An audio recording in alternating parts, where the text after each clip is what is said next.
Welcome and good morning, evening and afternoon, my dear self-proclaimed humans. Today is Sunday, September the 25th, and we have a handful of things worth talking about today from Blizzard themselves, from the developers themselves. I have to be honest, it's Sunday, it's the weekend, but what we have to talk about is not too much of a happy moment.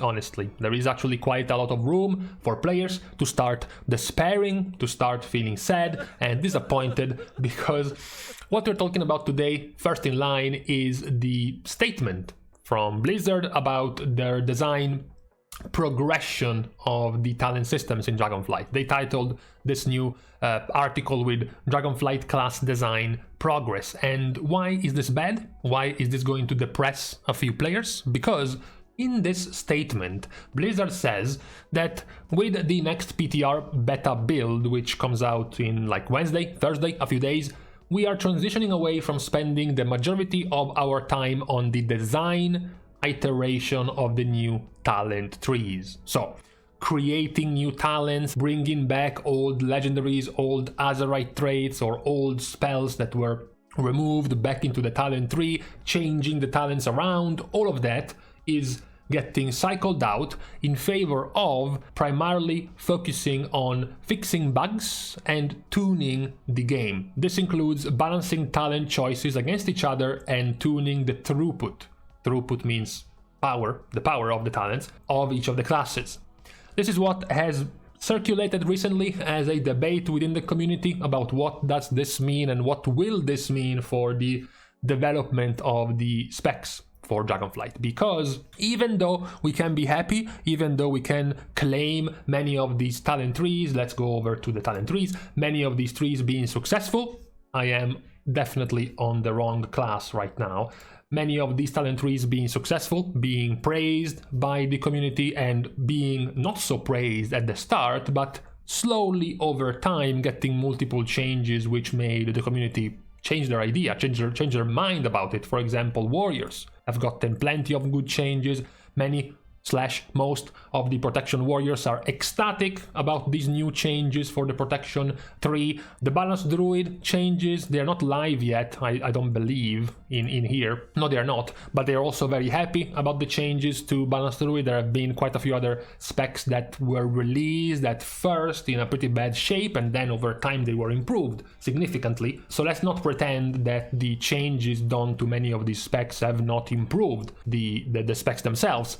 However, there were still quite a few specs, quite a few classes that were eagerly awaiting their turn for a significant change, a significant overhaul. Namely, for example, I don't think both Evoker and Vengeance in their spec trees are currently good enough to ship live. There is of course the glaring point, the glaring issue of Guardian Druid. Guardian Druid has not received one change since it was announced almost 2 months ago. We have gotten, as mentioned, several reworks, rechanges, retuning and rebalancing of Feral, Balance and Restoration multiple times in the last couple of weeks. Guardian, not once. Also, as Balance, Feral and Resto were getting changed, the general tree of Druid was not, which still has quite a few issues that could be ironed out by Blizzard. You then also have quite a few other specs requesting some more attention. You do have the good old Mistweaver, always on the front lines for getting some changes, for requesting some of the changes. You have Brewmaster, not really being touched at all, even though, to be fair to them, they are in a very good spot right now with their talent trees. You also have Red Paladin. Right after getting this announcement, players started running up some numbers and started asking each other which are the specs right now in the worst position, in the worst situation for the talents, if we are to assume that Blizzard is going to be laying back on the class design, on the talent design changes. Well, the most likely answers were, for tanks, it was Guardian Druid, easily. For melee DPS, it was easily Retribution Paladin. For range DPS, it was Frost Mage. And for the healers, it was Discipline Priest. And that, I believe, is only because most of them don't know about Preservation Evoker. Otherwise, they would have said Preservation Evoker. So that is the issue, the debate, and the worry that some of the players have had after we together have read this announcement. Why? is the question. Why are we going to be leaving the class talent design part of the beta in order to move over to the balancing? Don't get me wrong, you might know me by now. After a couple of years making videos in Shadowlands, I do enjoy this part right here that is going to happen in the beta. The multiple times testing of the balancing, the buffs, the nerfs, the tuning of the abilities. It's going to be very entertaining and interesting to go over that, to see what Blizzard decides to do. But I still think we were in a situation where we needed more changes and more tuning to several of the specs when it comes to getting their talent tree done. Because what this means, in case you're still not quite clear, what does it mean to move from the design iteration of the new talent trees into tuning and throughput of each class? Well, it simply means instead of continuing to change, for example, which legendary, which artifact trait, which old passive are we gonna put here, and then which one are we gonna move it right here in the middle, which talents are we going to swap, which talent are we going to change in the amount of ranks it has. That type of balancing is going to make way for this type of balancing. Boundless Judgment. Judgment has a 25% chance to chain to a nearby enemy. What about 35% chance? What about that? Templar's Vindication. Templar's Verdict has a 15% chance to strike again for 30% of its damage. What about a 25% chance? What about a 15% chance to strike again for 50% of its damage? That is where Blizzard is moving towards. So we are moving away from the constant reshuffling of the talents, adding and removing talents and whatnot, for the basically numbers tuning, basically changing the numbers until the spec is doing fine numerically. And that's the question that has gotten players worried, because even before worrying about numbers, even before worrying about if this is doing enough damage, if this is doing enough healing, some of the specs currently have more important and more worrying problems than numbers. That is what has gotten players a little bit worried when it comes to this statement. This also leads to the next part of the complaints or the worries or the debates, which is, well, then just delay the expansion. No, we already have complaints and questions about why is the expansion going to be released in the end of November or in the first week of December. That means that Mythic Raiding, Mythic Plus and Rated Arena is going to open on the 20th of December. Basically, it's going to open right as the Christmas holidays come in. You also have that as a source of complaint from the player base. Getting the busiest part of an expansion or the busiest part of a patch, which is when the competitive rated part of the content becomes fully open. So you have that busiest part of an expansion overlapping one of the busiest times of the year.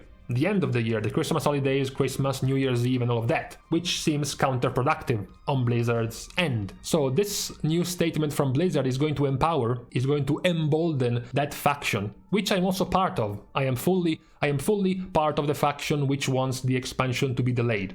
I had a video about this a few days ago, about delay the expansion by something like 3 weeks, release the expansion the 20th of December. Instead of opening raids and opening Mythic Plus the 20th of December, release the expansion on the 20th of December. Let the first 3 weeks without any competitive content out, so let players enjoy Christmas holidays and New Year's Eve and the first week of January without having to worry about Mythic Plus, about raiding, about arena, about grinding. Just level up, chill doing world quests, chill doing dailies and whatnot, and then open up the competitive side of Dragonflight the 7th of January. That is also something that might help Blizzard with this.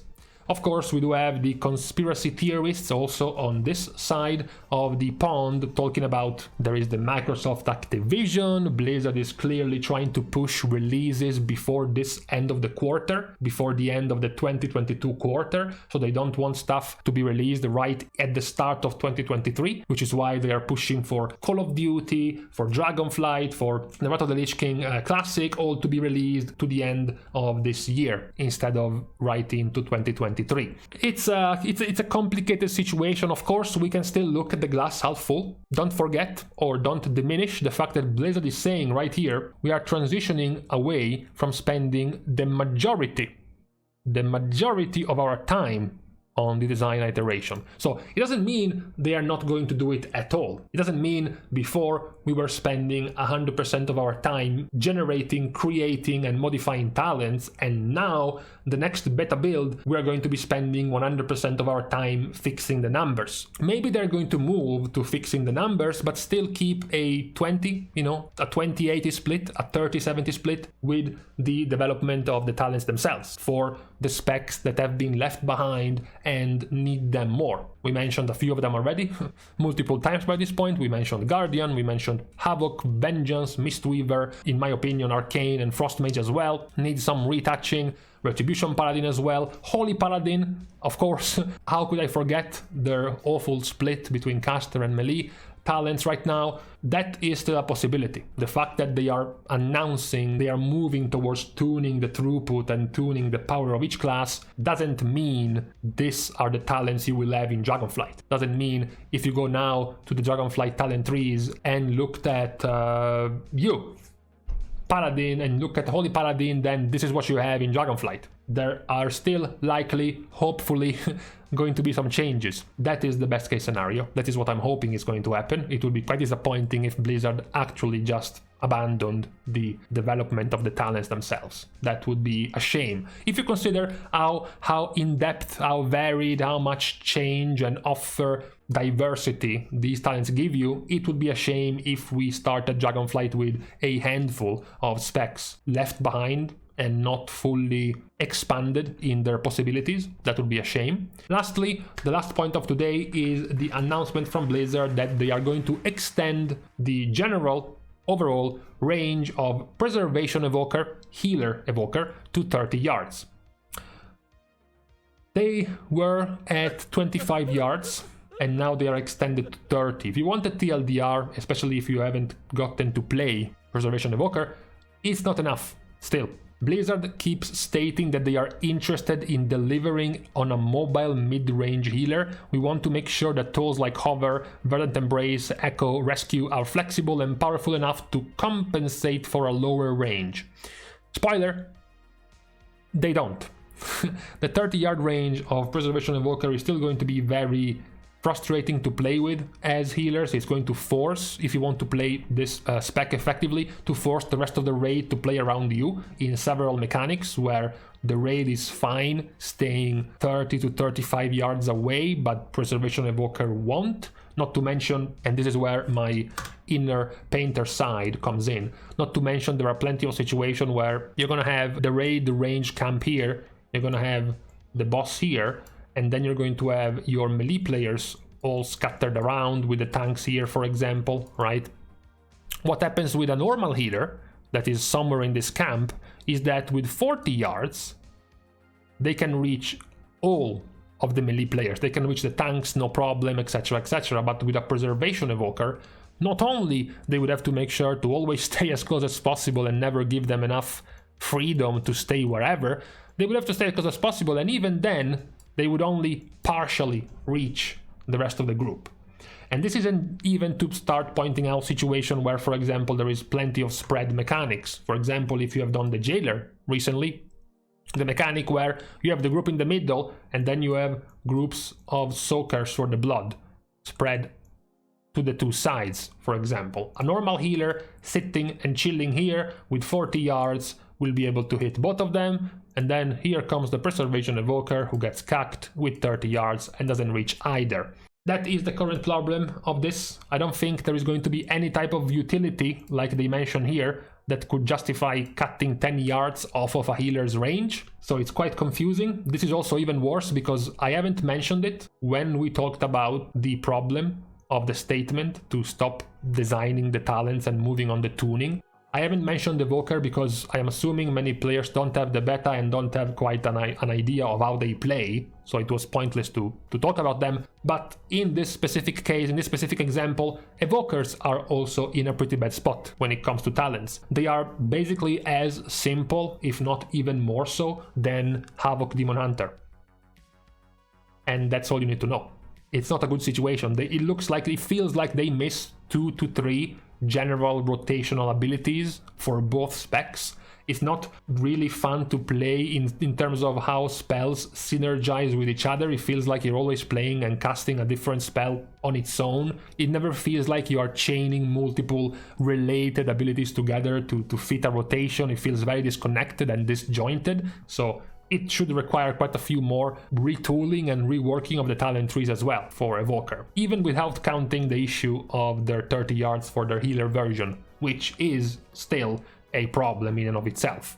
So, as I said at the start of this video, there wasn't really much of anything positive to point out for today. Even though it's Sunday, we're supposed to rest and relax on this day, not much relaxing will be done when it comes to the Dragonflight Beta. The original statement from Blizzard about this moving on the design process into the tuning of the numbers is quite worrying, considering the amount of specs that are still left behind waiting for some significant changes in their trees, and then there is still the confused point, the stubbornness of Blizzard to wanting to stick to a shortened range DPS for Devastation and Healer for Preservation Evoker, which I don't think is going to play out quite right in the end.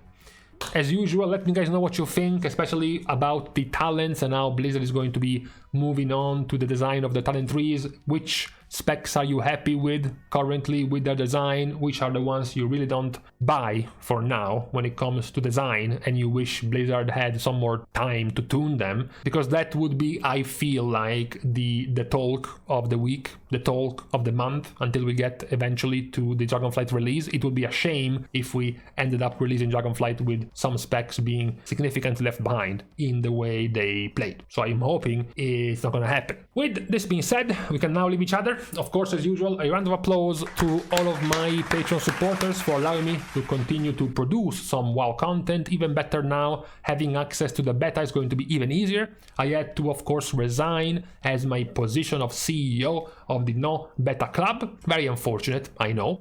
You can also support me even more by liking and commenting down below, as well as subscribing to this channel, which is always very appreciated as well. Lastly, for some more social interactions and general simping, you can follow me on Twitter, as well as subscribing to my Patreon right down at these two links right here. Now we are done for real. Thank you guys again for watching. See you guys soon, and in the meantime, I still don't get it. I hope this is not another repeat of the Covenant fiasco of Shadowlands. Blizzard being stubborn and wanting to stick to their decision of keeping Evoker to 30 yards, only to then bite them in the ass eventually. I hope they learned from it, at least.